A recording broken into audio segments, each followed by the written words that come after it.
Bismillahirrahmanirrahim. Assalamualaikum warahmatullahi wabarakatuh. Saudara pemirsa channel terpilih MTA TV dimanapun Anda berada, puji syukur Alhamdulillah senantiasa kita panjatkan kehadirat ilahi Rabbi Allah subhanahu wa ta'ala atas genap karunia nikmat dan juga rahmatnya untuk kita semua di perjumpaan siang hari ini. Kita jumpa kembali di program unggulan Hidup Sehat Alami. Dan pemirsa, seperti biasa narasumber yang sudah hadir di sebelah kiri saya ada Ustadz Dr. Ibnu Ja'far Ma'ruf, Magister Medical of Science Akupunkturis, yang nanti akan memberikan pelajaran kesehatan tambahan untuk kita bersama terkait dengan jantung. Nah, bagaimana kesehatannya, cara menjaganya, potensi kerusakannya apabila kita tidak memperhatikannya, dan lain sebagainya. Silakan, nanti Anda bisa berpartisipasi aktif bersama kami di 02716793000 SMS ataupun di WA kami. Silakan di 08112553000. Assalamualaikum warahmatullahi wabarakatuh, Ustaz. Waalaikumsalam warahmatullahi. Kabar baik dan sehat? Insya Allah sehat, terus semangat Pak Tommy. Semua sehat termasuk jantung. Insya Allah. Jantung yang sehat yang bagaimana, Dok? Ini kami persilakan materinya. Ya, baik. Bismillahirrahmanirrahim. Assalamualaikum warahmatullahi wabarakatuh. Innal hamdalillah nahmadu wa nasta'inu wa nastaghfiruh wa na'udzu billahi min syururi anfusina wa min sayyiati a'malina may yahdihillahu fala mudhillalah wa may yudlil fala hadiyalah. Asyhadu an la ilaha illallah wahdahu la syarikalah wa asyhadu anna Muhammadan abduhu wa rasuluh. Allahumma shalli wa sallim wa barik ala Muhammad wa alihi wa sahbihi ajmain. A'udzu billahi minasyaitonir rajim. Bismillahirrahmanirrahim. Wa nunazzilu minal Qur'ani ma huwa shifaa'u wa rahmatul lil mu'minin.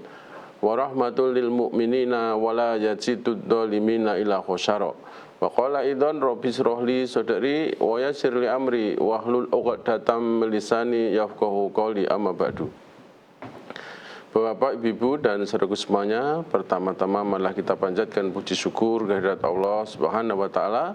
Allah telah melimpahkan barokahnya, inayahnya, petunjuk, nikmat iman, nikmat Islam, nikmat sehat, nikmat kesempatan, nikmat kasih sayang, nikmat kebersamaan, nikmat persaudaraan, nikmat kekeluargaan, dan masih banyak nikmat yang lain yang Allah berikan kepada kita.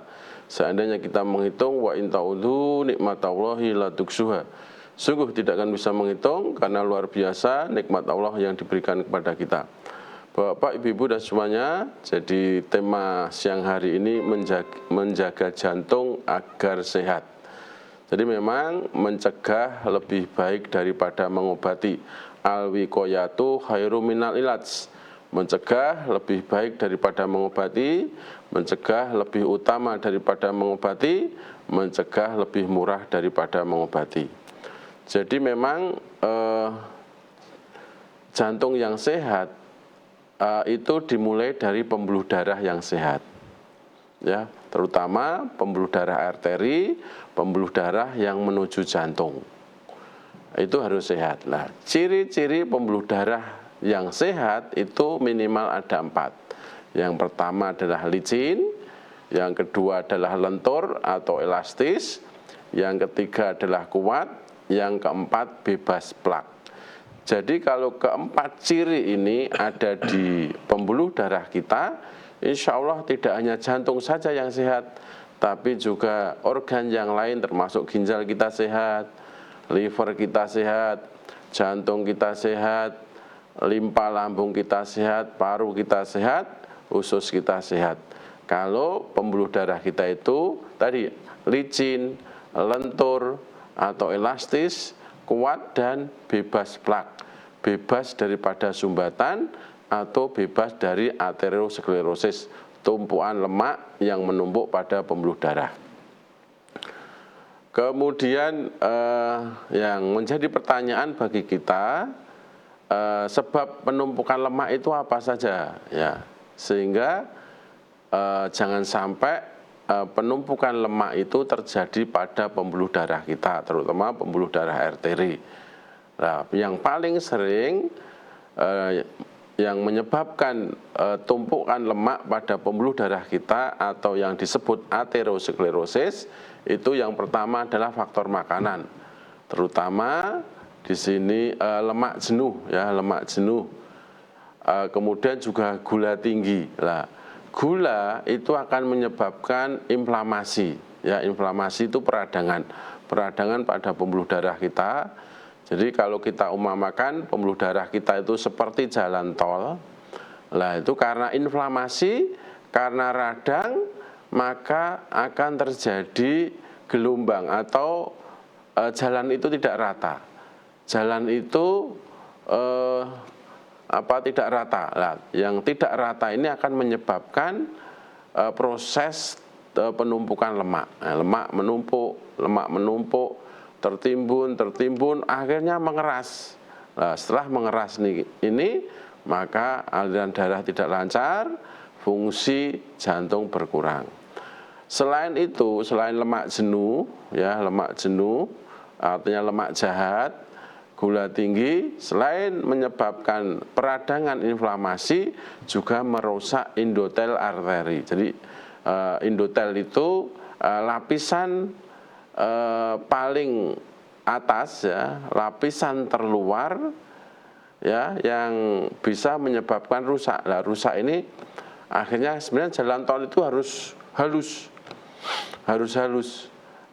karena ada kerusakan endotel di arteri, maka jalan itu akan tidak rata. Nah, tidak ratanya pada pembuluh darah ini juga akan memicu terjadinya pembentukan plak atau aterosklerosis atau tumpuan lemak. Yang kedua adalah penyebab terjadinya penumpuan lemak itu karena kurang gerak, sehingga pembuluh darah kita jadi kaku, sehingga tidak elastis. Nah, gerakan kita olahraga yang teratur, terukur, sesuai umur, di pagi hari, di tempat terbuka, itu ya harus menjadi kebiasaan kita. Ya, menjadi kebiasaan kita, minimal olahraga sehari itu 30 menit, kalau dalam sepekan itu 130 menit. Ya, berarti dalam satu pekan itu 5 kali kita dalam olahraga, setiap olahraga minimal itu 30 menit. Ya, monggo olahraga apa saja, jadi bisa jalan kaki, bisa goes, bisa lari. Lah sekarang ini lari itu menjadi tren, ya. Sekarang ini ada Run Semanggi besok, ya. Kemarin ada Run for Liberation, ya. Kemudian ada acara-acara yang lain, termasuk rumah sakit juga mengadakan agenda untuk lari. Ini bagus, jadi kebiasaan bagus, kemudian juga menjadi tren yang bagus karena bergerak. Bergerak ini menjadi ini, ya, jadi artinya tubuh kita bergerak, jantung kita bergerak, paru kita bergerak, usus kita bergerak, sendi kita bergerak, kemudian juga saraf kita bergerak. Jadi bergerak itu adalah fitrah, ya, fitrah manusia, fitrah makhluk hidup termasuk manusia. Kemudian yang ketiga tentunya menghindari stres. Ya, jangan sampai ada stres. Ya, stres berkepanjangan itu juga merusak endotel. Kemudian yang keempat, ya, itu kurang satu. Yang keempat adalah istirahat yang berkualitas, ya, istirahat yang berkualitas. Jadi memang penyebab sehat, penyebab sakit ini ya hanya 4 ini, ya, faktor makanan, faktor kurang gerak, faktor stres, dan faktor istirahat. Jadi memang istirahat yang terbaik itu adalah tidur. Maka di saat tidur itu terjadi remodeling sel, karena di saat tidur itu hormon serotonin itu diproduksi, hormon melatonin juga diproduksi. Lah, hormon serotonin dan hormon melatonin ini salah satu fungsinya untuk regenerasi sel. Sel yang tua diganti yang muda, sel yang rusak diperbaiki, sel yang mati diganti yang baru, sehingga terjadi remodeling sel.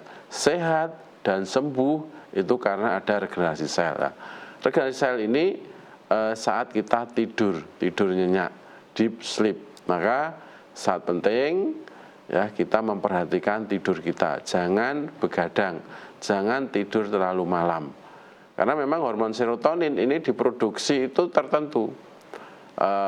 paling maksimal itu antara jam 1 sampai jam 3. Itu produksi maksimal. Ya, setengah 1 sampai jam 3. Di luar itu produksi serotonin mulai menurun, tidak optimal lagi. Sedang hormon serotonin ini salah satu fungsinya untuk regenerasi sel. Faktor pasangan, kurang gerak, dan stres, kemudian salah satunya faktor tidur atau istirahat.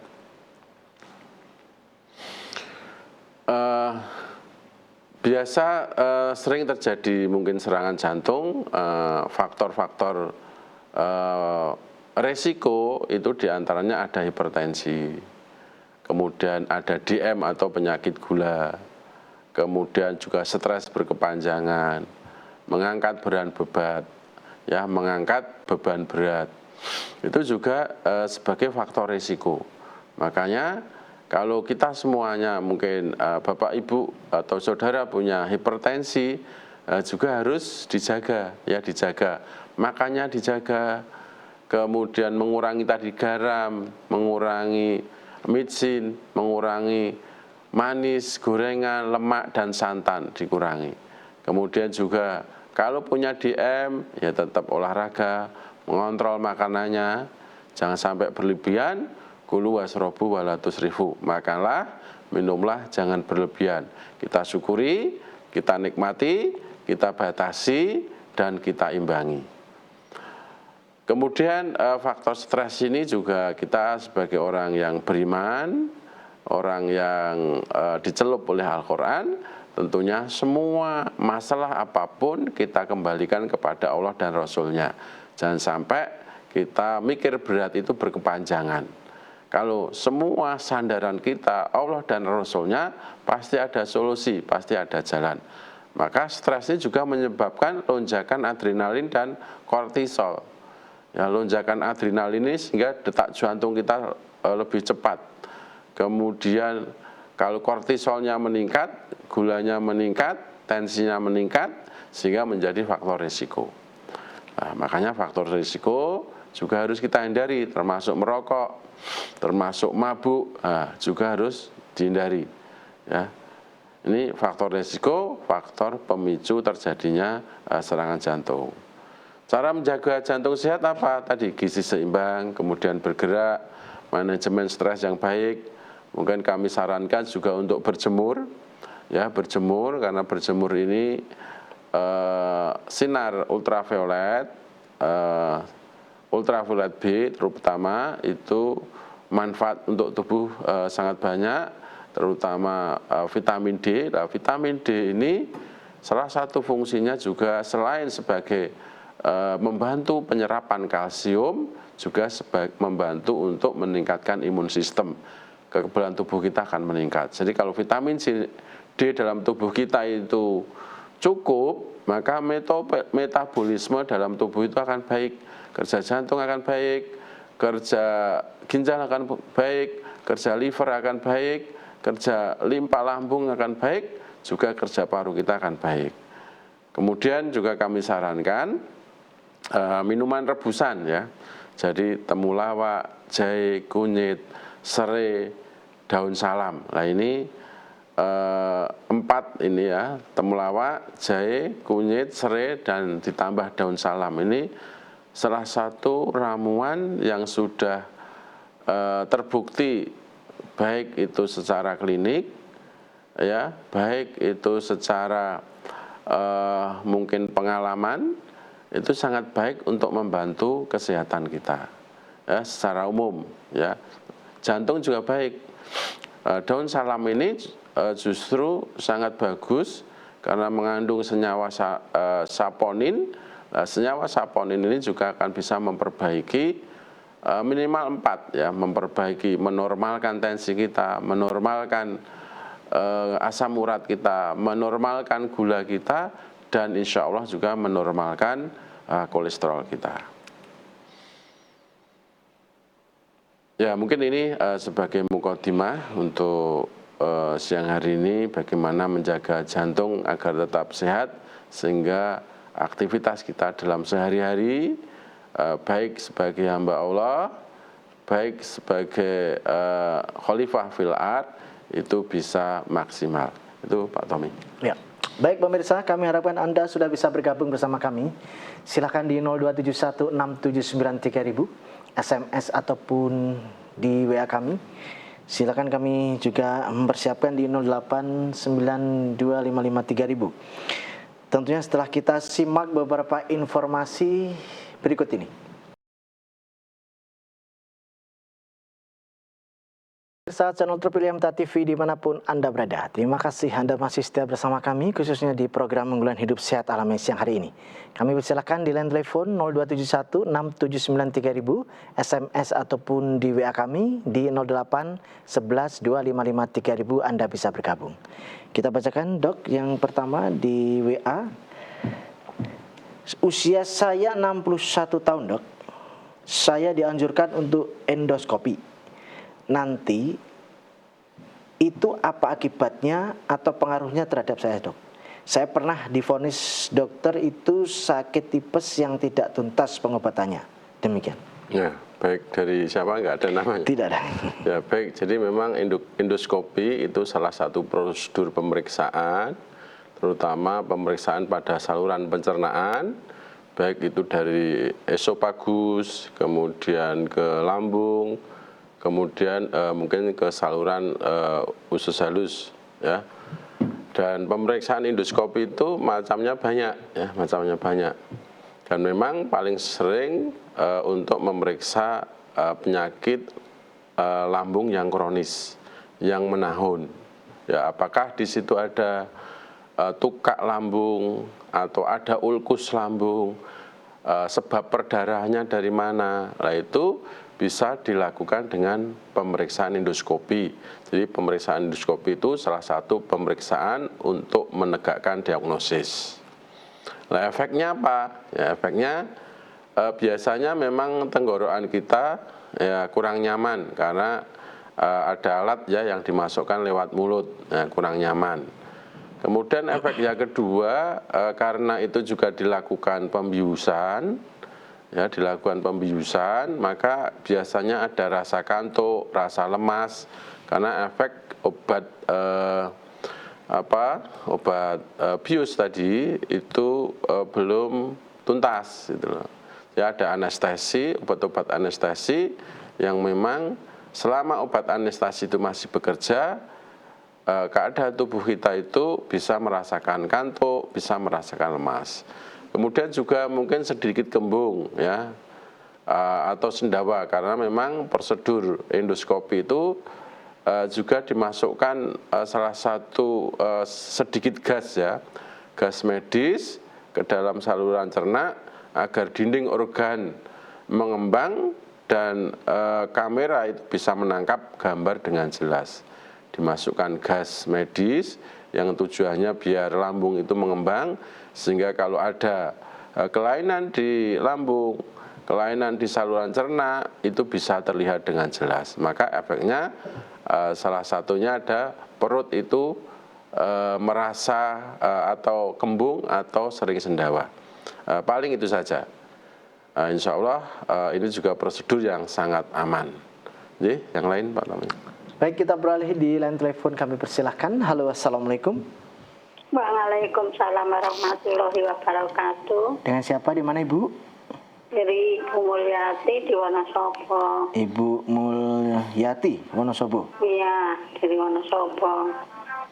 Assalamualaikum warahmatullahi wabarakatuh. Ustaz. Waalaikumsalam warahmatullahi wabarakatuh. Silahkan Bu Mulyati.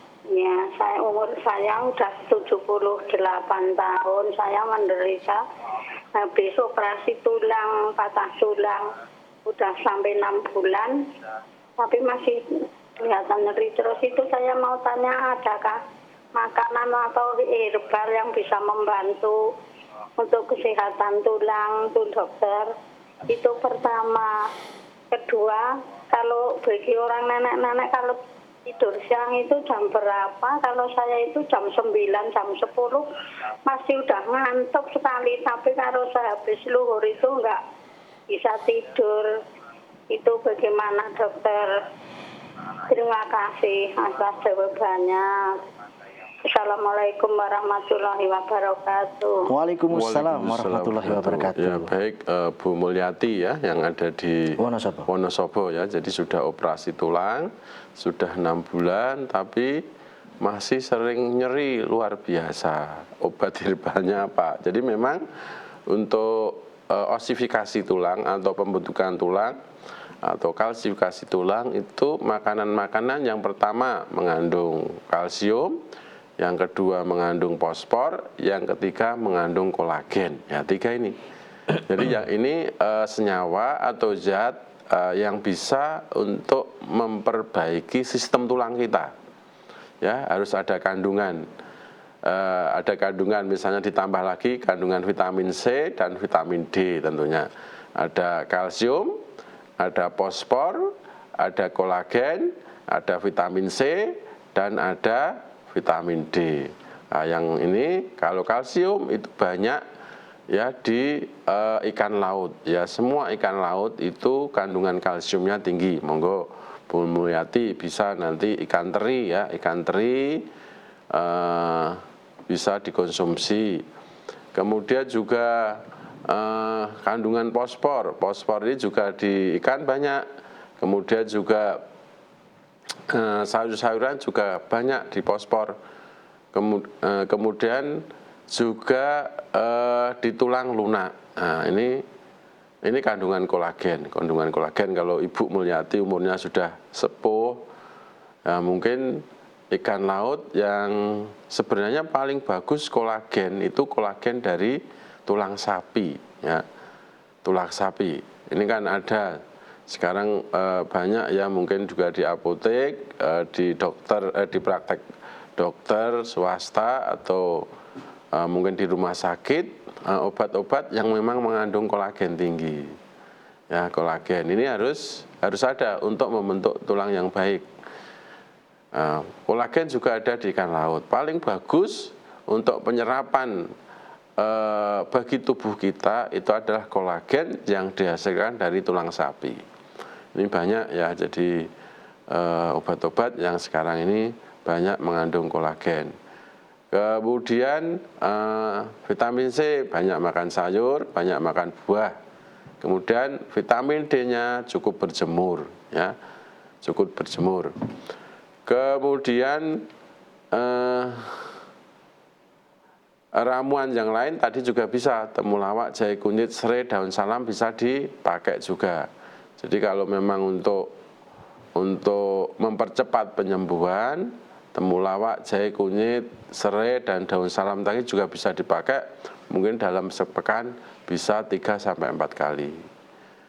Kemudian pertanyaan kedua Bu Mulyati yang ada di Wonosobo, tidur siang paling baik itu jam berapa? Ya kita mencontoh Nabi dan para sahabat tentunya.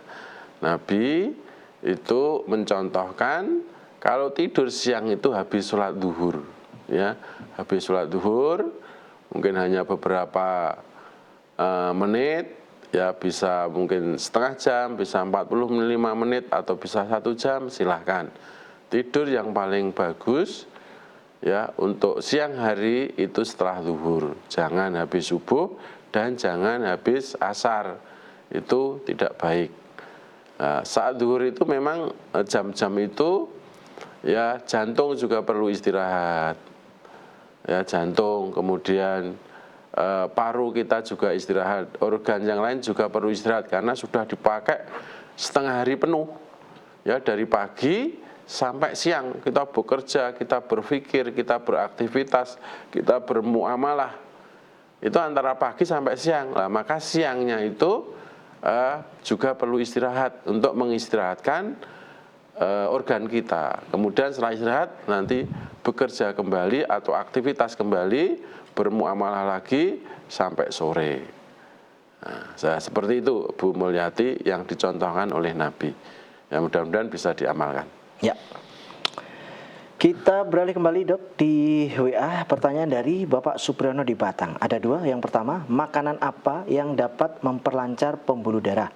Yang kedua, apakah buah mangga dapat memicu asam urat, Dok? Baik.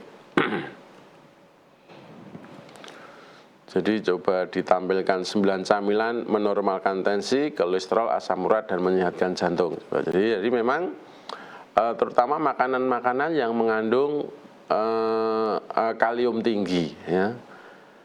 Kalium tinggi, makanan yang mengandung kalium tinggi itu bisa menyehatkan pembuluh darah kita, bisa melancarkan darah kita, karena fungsi kalium di dalam pembuluh darah itu salah satunya untuk melebarkan pembuluh darah, yang kedua untuk mengurangi tekanan, nah, sehingga aliran darahnya lancar. Contohnya apa? Ubi rebus, ya, jeruk, kemudian ketimun, kemudian pepaya, kemudian jagung rebus, kemudian apel, kemudian semangka, pisang, alpukat. Nah, ini 9 camilan yang insya Allah menormalkan tensi, menormalkan kolesterol, juga menormalkan asam urat, dan juga menyehatkan jantung. Jadi ubinya ubi rebus, ya, bukan ubi goreng, ya. Goreng tepung. Juga jagungnya jagung rebus, bukan marneng.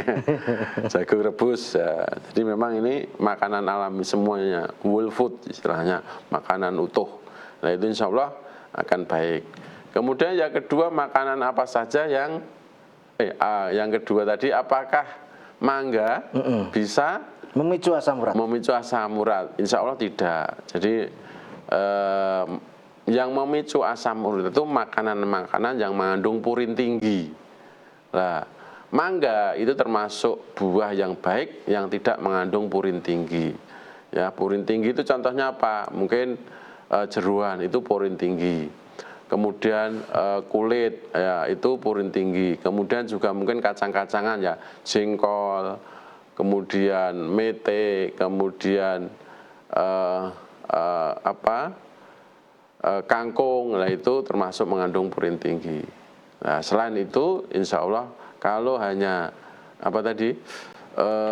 mangga itu tidak mengandung menyebabkan asam urat, ya, silakan. Tapi kalau mangganya sekali makan 7, ya kurang baik untuk kesehatan, itu namanya berlebihan. Silakan yang lain. Baik, kita beralih kembali di line telepon. Jika ada yang sudah bisa bergabung, kami persilakan. Halo, assalamualaikum.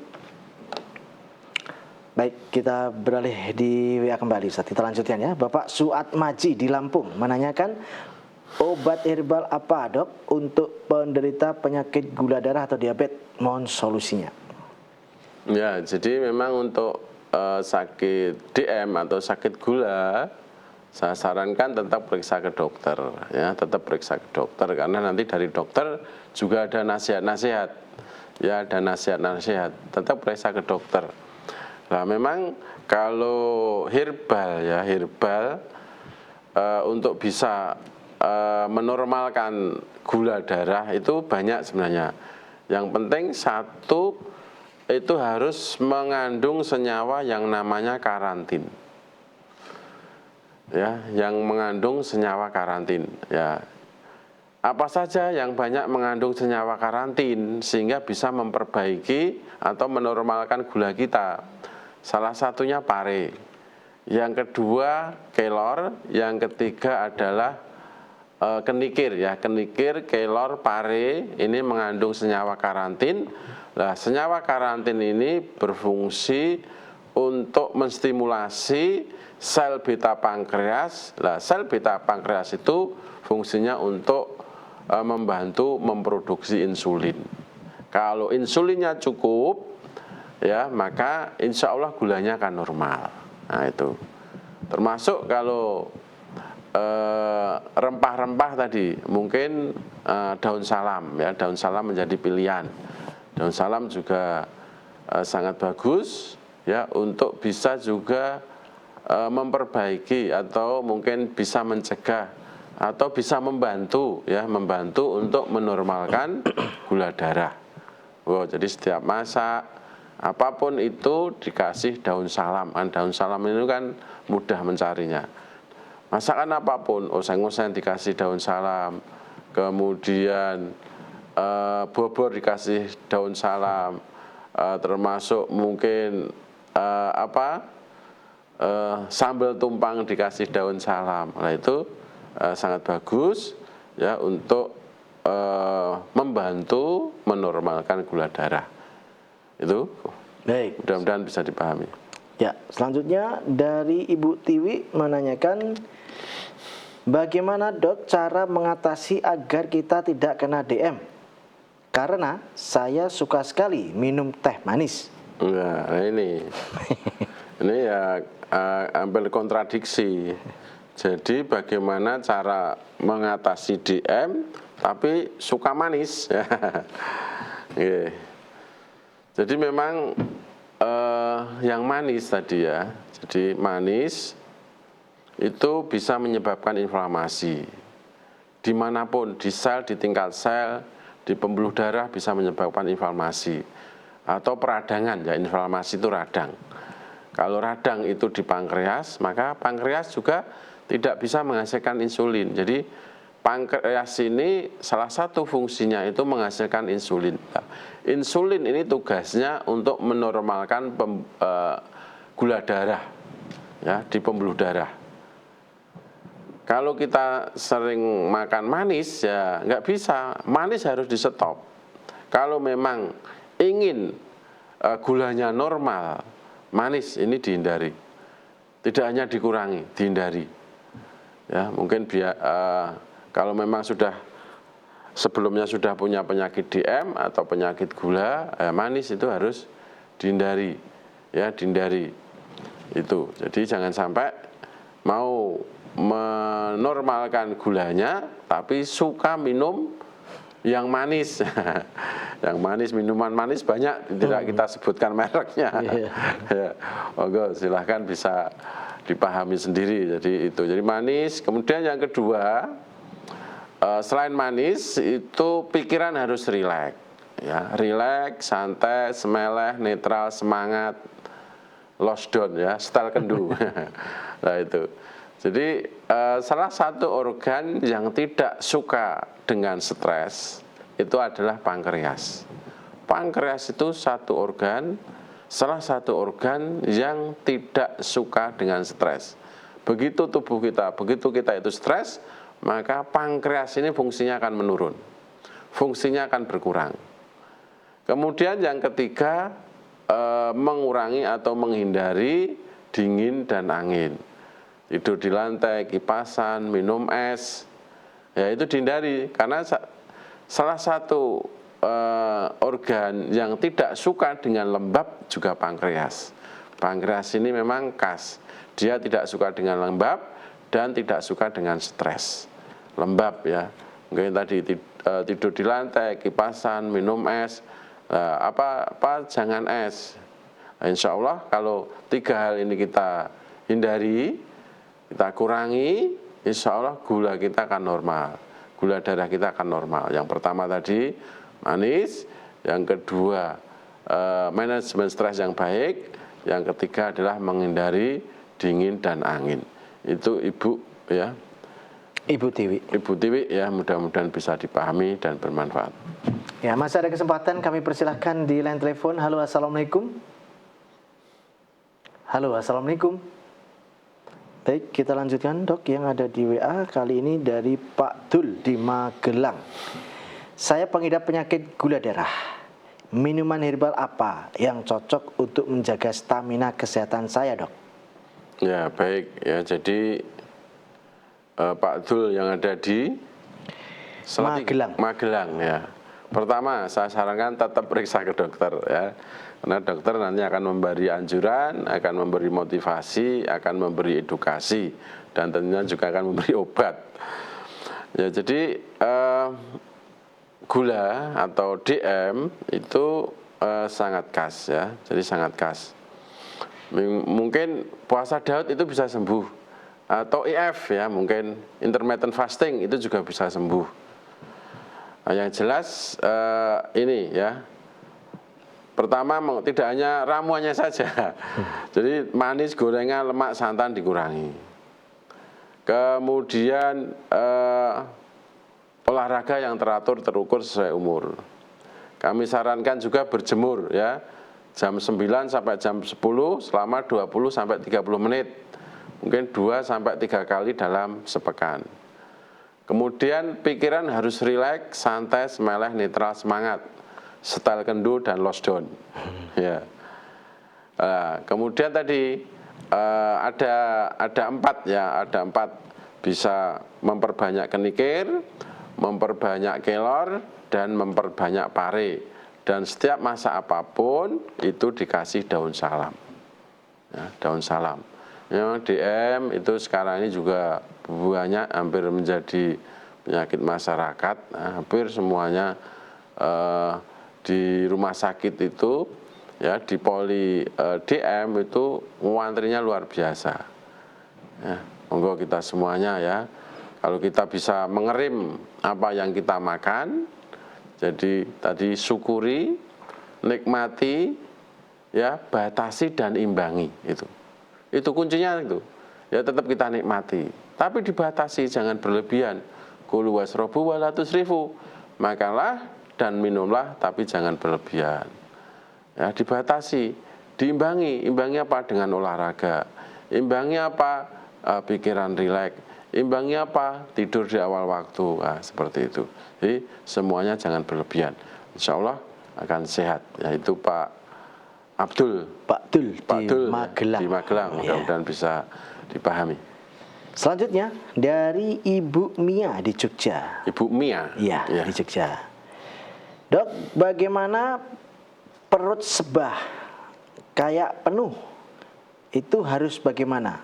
Ramuan apa yang harus dikonsumsi? Demikian. Ya, Ibu Mia yang ada di Jogja, jadi perut sebah. Ya, ini memang harus dicari penyebabnya dulu. Apakah karena asam lambung meningkat atau karena yang lain, harus dicari dulu. Memang paling sering itu perut kembung, perut sebah, perut terasa penuh, bahkan mungkin mual, bahkan mungkin muntah. Itu paling sering karena produksi asam lambungnya meningkat. Asam lambung itu sebenarnya baik, tapi kalau produksinya itu berlebihan, semua yang berlebihan tidak baik. Asam lambung itu adalah fitrah. Fungsinya salah satunya juga untuk mencerna makanan. Asam lambung itu untuk mencerna makanan, juga membunuh bakteri. Karena bakteri itu biasanya tidak dia itu tidak tahan dalam keadaan asam. Selain itu juga asam lambung ini berfungsi untuk merangsang terjadinya produksi enzim, misalnya enzim amilase. Itu salah satunya harus dirangsang dengan asam lambung ini. Tapi kalau asam lambung berlebihan, maka menyebabkan sakit, menggerus mukosa lambung, sehingga menjadikan lambung kita ulkus atau mungkin luka atau mungkin terjadi perdarahan. Maka yang pertama, ya, saran kami untuk Bu Mia yang ada di Jogja, semua makanan yang berbahan ketan dihindari dulu. Ya, jadah, lemper, undi-undi, wajik, tape ketan dikurangi, karena makanan yang bersumber dari ketan itu sulit dicerna, ya, sulit dicerna, sehingga beban lambung itu akan bertambah. Yang kedua, manis, gorengan, lemak, dan santan dikurangi. Manis, gorengan, lemak, dan santan dikurangi. Itu juga makanan-makanan yang sulit juga dicerna. Manis, gorengan, lemak, santan ini kan juga sulit juga dicerna. Kemudian mungkin juga kita mengatur pola makan kita. Jadi kita berlatih untuk sabar mengosongkan lambung kita. Ya, berlatih sabar untuk mengosongkan lambung kita.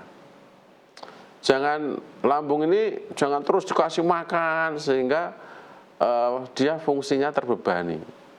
Ya, makan sedikit, banyak sayur, banyak buah, camilannya buah, ya, camilannya buah. Jadi kalau makan itu misalnya sarapan jam 7, ya, nanti itu kan selisihnya 6 jam.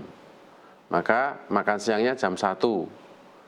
Lah, antara makan pagi dan makan siang camilannya buah. Jangan camilan yang lain, apalagi gorengan. tadi gorengan, manis, lemak, santan tadi.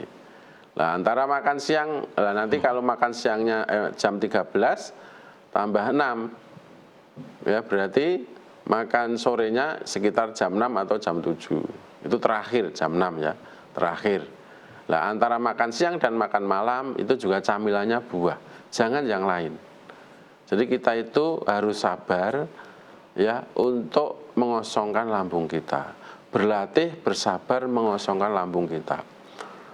Nabi itu juga bahkan dapur Ibunda Aisyah itu tidak pernah hidup selama 1 bulan. Bahkan Nabi itu kalau pagi tidak ada makanan, beliau langsung puasa. Nah, itu artinya kan berlatih sabar untuk mengosongkan perut kita. Jangan perut kita terbebani dengan makanan-makanan yang berat. Nah, kemudian yang selanjutnya Ibu Mia yang ada di juga, pikiran harus rileks tadi. Karena kalau pikiran kita itu stres, mikir berat, khawatir, was-was, kemudian juga apalagi depresi, itu akan ini, jadi produksi asam lambung meningkat. Kalau produksi asam lambung meningkat, maka tadi rasa begah di dalam perut kita, rasa mual, rasa kembung, rasa penuh itu akan terjadi. Dan pikiran yang berat, pikiran yang stres, pikiran yang kalut, yang khawatir, yang was-was, itu tidur kita tidak akan nyenyak. Kalau tidur kita tidak akan nyenyak, maka imun sistem kita akan menurun, ya, akan menurun. Pertahanan kita akan menurun, kekebalan kita akan menurun, daya tahan kita akan menurun. Jadi tidur ini memang istirahat yang paling bagus.